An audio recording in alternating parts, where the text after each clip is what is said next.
62 Shri P V Sreenijin, ബഹുമാനപ്പെട്ട പട്ടികജാതി പട്ടികവർഗ പിന്നോക്ക വിഭാഗക്ഷേമ വകുപ്പ് മന്ത്രി. സർ, ഉണ്ട് 2006 ഏപ്രിൽ 1 ശേഷം ആരംഭിച്ച് പൂർത്തിയാകാത്ത പട്ടികവർഗ വിഭാഗങ്ങളുടെ ഭവന പൂർത്തീകരണവും പുനരുദ്ധാരണവും ലക്ഷ്യമിട്ടുകൊണ്ട് 2 ലക്ഷം രൂപ നിരക്കിൽ എസ്റ്റിമേറ്റിൻ്റെ അടിസ്ഥാനത്തിൽ ധനസഹായം അനുവദിക്കുന്നതിന് സേഫ് പദ്ധതി നടപ്പാക്കി വരുന്നു. ബി, 22-23 സാമ്പത്തിക വർഷം 1500 വീടുകൾ സേഫ് പദ്ധതിയിൽ ഉൾപ്പെടുത്തിയിരുന്നു. ആയതിൽ 764 വീടുകൾ പദ്ധതി പ്രകാരം പൂർത്തീകരിച്ചിട്ടുണ്ട്. 23-24 സാമ്പത്തിക വർഷം 3072 വീടുകളെ പദ്ധതിയിൽ ഉൾപ്പെടുത്തിയിരുന്നതിൽ 523 വീടുകൾ പദ്ധതി പ്രകാരം പൂർത്തീകരിച്ചിട്ടുണ്ട്. കൂടാതെ 24-25 സാമ്പത്തിക വർഷം ആദ്യഘട്ടത്തിൽ 3527 വീടുകളും അധികമായി 250 വീടുകളെയും സേഫ് പദ്ധതിയിൽ ഉൾപ്പെടുത്തി അനുമതി നൽകിയിട്ടുണ്ട്. സർ, സി, ഭൂരഹിതരായ പട്ടികവർഗ കുടുംബങ്ങൾക്ക് വാസയോഗ്യവും കൃഷിയോഗ്യവുമായ ഭൂമി വിലയ്ക്ക് വാങ്ങി നൽകുന്ന ലാൻഡ് ബാങ്ക് പദ്ധതി, നിക്ഷിപ്ത വനഭൂമി വിതരണം, വനാവകാശ നിയമപ്രകാരമുള്ള ഭൂമി വിതരണം എന്നീ പദ്ധതികളുടെ ആദിവാസി പുനരധിവാസ വികസന മിഷൻ മുഖേന ഭൂരഹിതരായ പട്ടികവർഗ കുടുംബങ്ങൾക്ക് ഭൂമി നൽകുന്നുണ്ട്.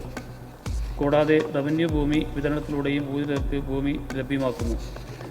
ഈ സർക്കാർ അധികാരത്തിൽ വന്നതിന് ശേഷം ലാൻഡ് ബാങ്ക് പദ്ധതി പ്രകാരം 260 പേർക്ക് 50.83 ഏക്കർ ഭൂമിയും, നിക്ഷിപ്ത വനഭൂമി വിതരണ പദ്ധതി പ്രകാരം 718 പേർക്ക് 243.80 ഏക്കർ ഭൂമിയും, വനാവകാശ നിയമപ്രകാരം 2843 പേർക്ക് 3945.86 ഏക്കർ ഭൂമിയും, റവന്യൂ ഫാം പ്രൊജക്ട് ഭൂമി വിതരണ പദ്ധതി പ്രകാരം 27 പേർക്ക് 20.98 ഏക്കർ ഭൂമിയും വിതരണം ചെയ്തിട്ടുണ്ട്.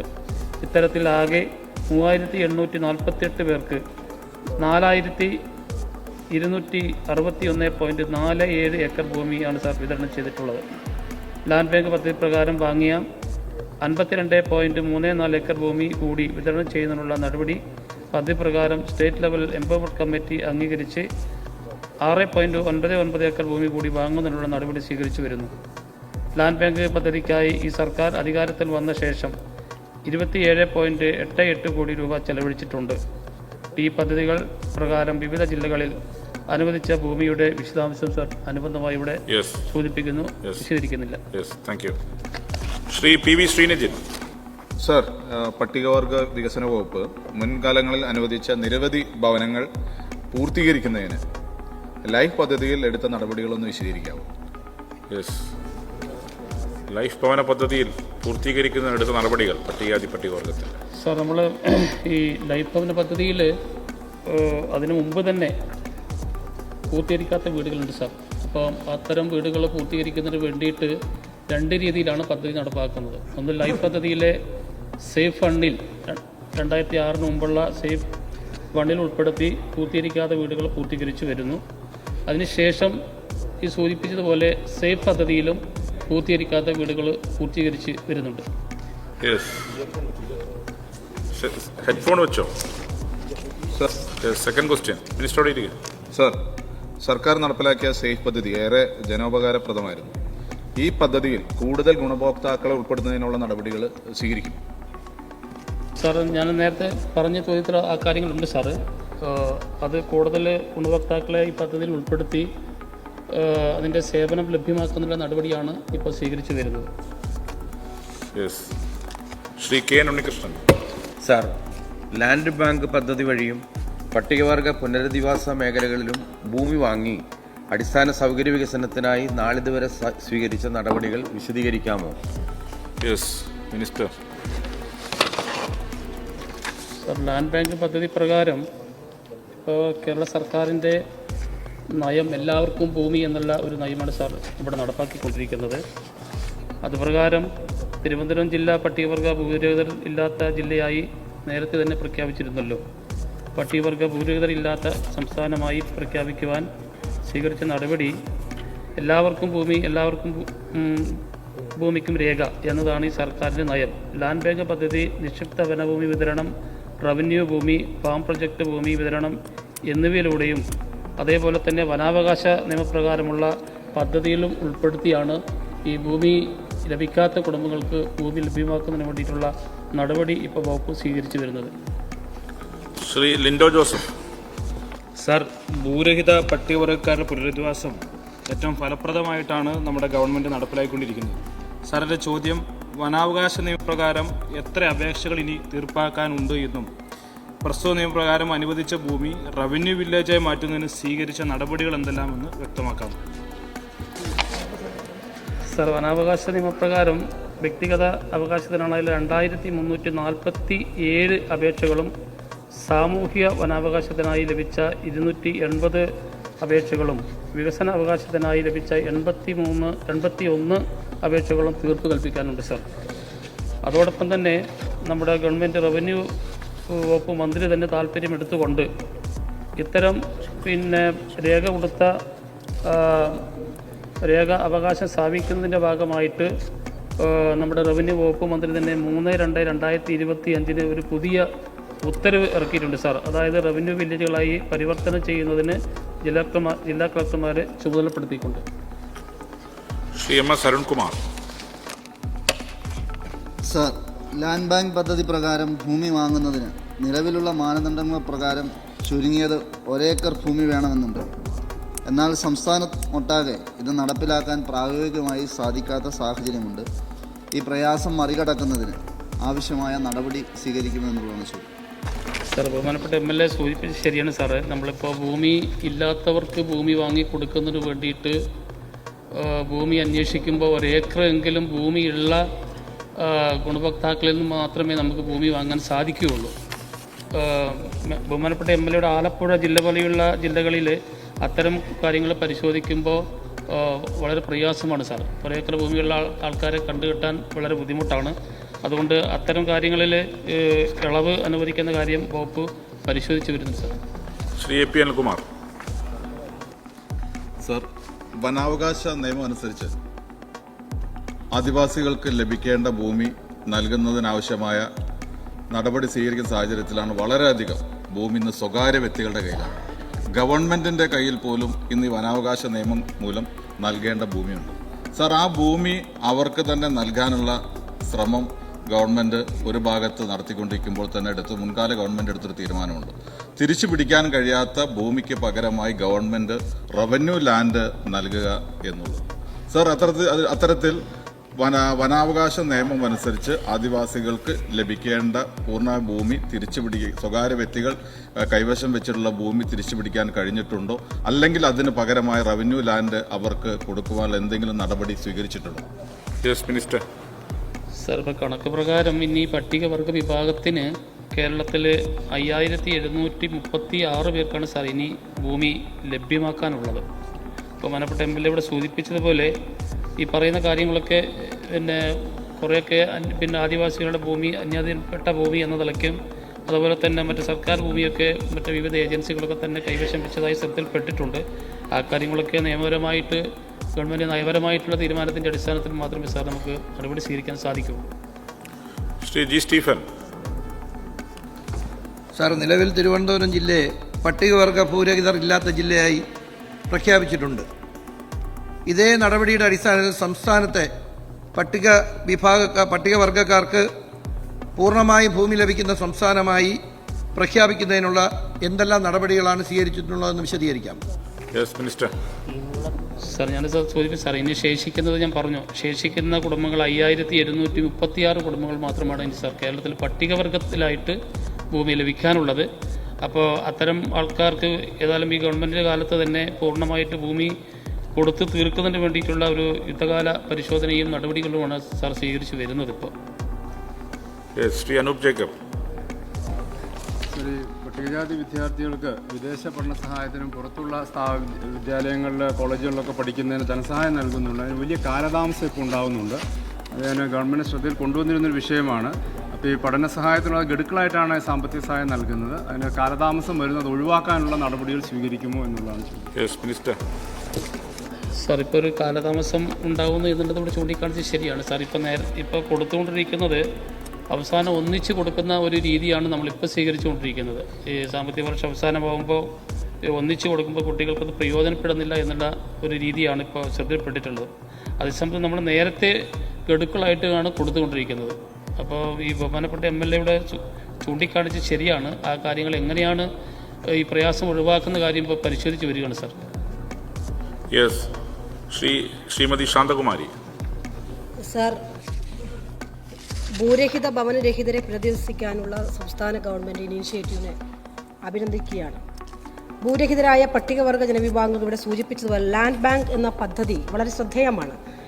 സാർ, എൻ്റെ മണ്ഡലത്തിൽ കരിമ്പ ഗ്രാമപഞ്ചായത്തിൽ തന്നെ കപ്പടം GLP സ്കൂളിന് സമീപത്തായി ഒരു എക്സാമ്പിൾ പറയണം. 42 അതുമായി ബന്ധപ്പെട്ട 42 കുടുംബങ്ങൾക്ക് 10 ഏക്കർ ഭൂമി എടുത്ത് ഭൂമി വിതരണം അതിൻ്റെ അന്തിമഘട്ടത്തിൽ നിൽക്കുകയാണ്.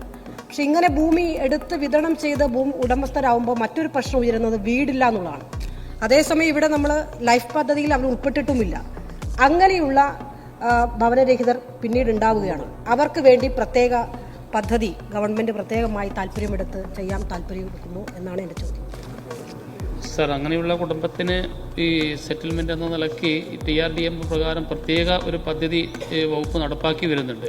ഇപ്പോൾ ഒരു യൂണിറ്റായിട്ട് ഭൂമി എടുത്ത് കൊടുക്കുന്ന കുടുംബത്തിന് എല്ലാവർക്കും അവിടെ തന്നെ വീട് വെച്ച് കൊടുക്കുന്നതിന് വേണ്ടിയിട്ടുള്ള ഒരു പദ്ധതി ഇപ്പോൾ വകുപ്പ് നടപ്പാക്കി വരുന്നുണ്ട്. ആ പദ്ധതിയിൽ ഉൾപ്പെടുത്തി നമുക്ക് നടപടി സ്വീകരിക്കാവുന്നതാണ്. സർ, പ്ലാൻ ഫണ്ട് വെട്ടിക്കുറച്ചതിൻ്റെ ഫലമായി പട്ടികജാതി പട്ടിക വിഭാഗക്കാർക്ക് നഷ്ടപ്പെട്ട ഭവനങ്ങൾ നിർമ്മിക്കാൻ തദ്ദേശ സ്ഥാപനങ്ങൾക്ക് സാധിക്കാതെ വരുന്നു. അവർ അതിദരിദ്രരിൽപ്പെട്ടവരാണ്. അവരെ സഹായിക്കാൻ ആവശ്യമായ നടപടി സ്വീകരിക്കുമോ എന്നാണ് ചോദ്യം. യെസ് സാർ, നമ്മൾ അങ്ങനെ പദ്ധതി അങ്ങനെ വെട്ടിക്കുറച്ചിട്ടില്ല. ഈ തവണ നമ്മൾ ഈ പദ്ധതി നടപ്പാക്കുന്നതിൽ ചില കാലതാമസങ്ങൾ നേരിടുന്നു എന്നുള്ളത് ശ്രദ്ധയിൽപ്പെട്ടതിൻ്റെ അടിസ്ഥാനത്തിൽ നിലവിൽ നടത്തിക്കൊണ്ടിരിക്കുന്ന പദ്ധതിയിൽ ചില പ്രയോറിറ്റി നിശ്ചയിച്ചു സാർ. അപ്പോൾ പ്രയോറിറ്റി നിശ്ചയത്തിൻ്റെ അടിസ്ഥാനത്തിൽ നമ്മളിപ്പോൾ ആണിപ്പോൾ ഈ പദ്ധതി വേഗത്തിലാക്കുന്നതിന് വേണ്ടി നടപടി സ്വീകരിച്ച് വരുന്നത്. അതേസമയത്ത് ഇവിടെ സൂചിപ്പിച്ച പോലെ ലൈഫ് ഭവന പദ്ധതിക്ക് നമ്മൾ വകുപ്പിൻ്റെ അലോട്ട്മെൻറ്റ് പ്രകാരമുള്ള പൂർണ്ണമായിട്ടുമുള്ള ഫണ്ട് നമ്മൾ അനുവദിച്ചു കഴിഞ്ഞു sir. Yes, Shri KM Sachin Dev.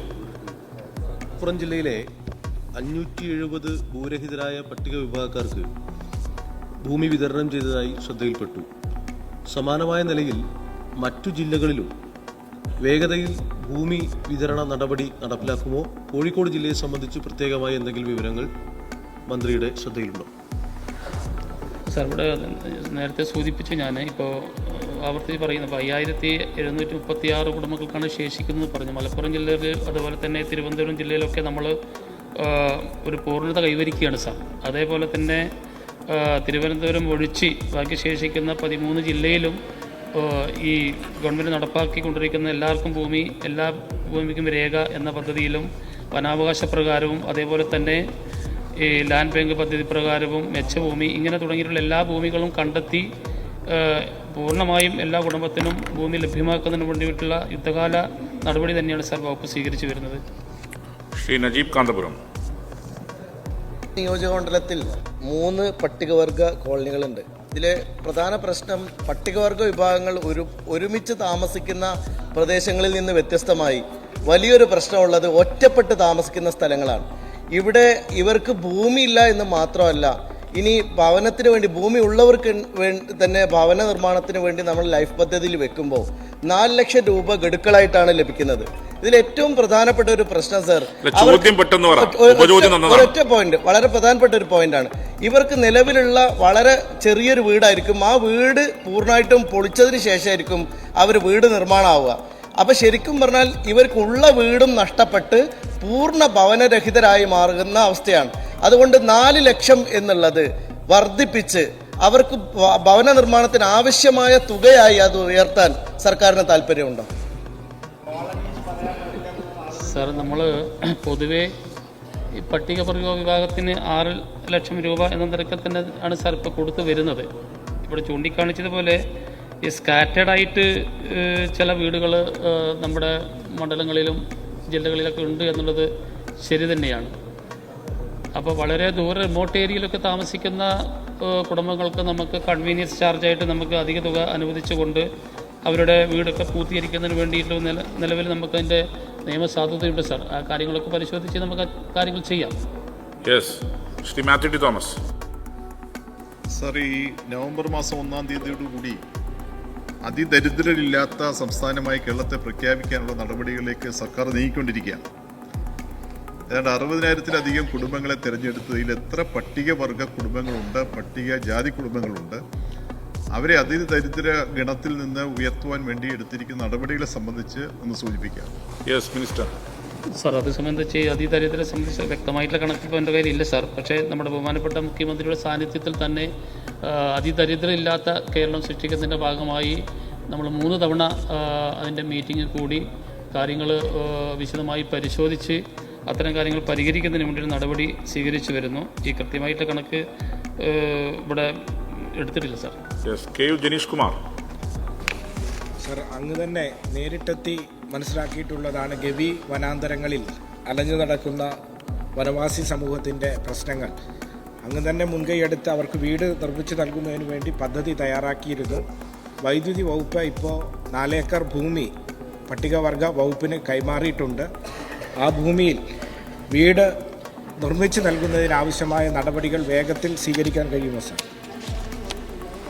Sir, ഇവിടെ ബഹുമാനപ്പെട്ട MLA സൂചിപ്പിച്ച പ്രദേശം ഞാൻ നേരത്തെ തന്നെ മന്ത്രിയാകുന്നതിന് മുമ്പ് തന്നെ സന്ദർശിച്ച് ബോധ്യപ്പെട്ടിട്ടുള്ള കാര്യമാണ്.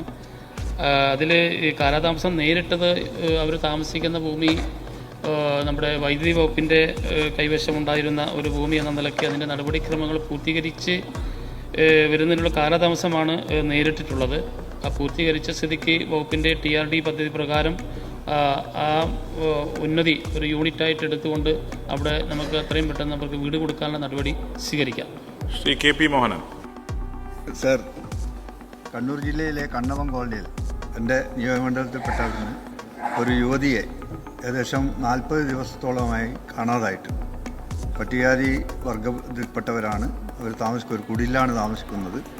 കാണാതായിട്ട് ഇത് ഇങ്ങനെ കാണാതായ യുവതിയെ ഇതുവരെ കണ്ടു കിട്ടിയിട്ടുമില്ല, എവിടെയാണെന്ന് പോലും അറിയില്ല.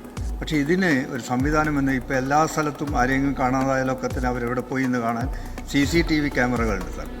ആ CCTV ക്യാമറകൾ ഇത്തരം കോളനികൾ സ്ഥാപിക്കാൻ നമുക്ക് സോളാർ ലൈറ്റ് ഉപയോഗിച്ച് ചെയ്യാം.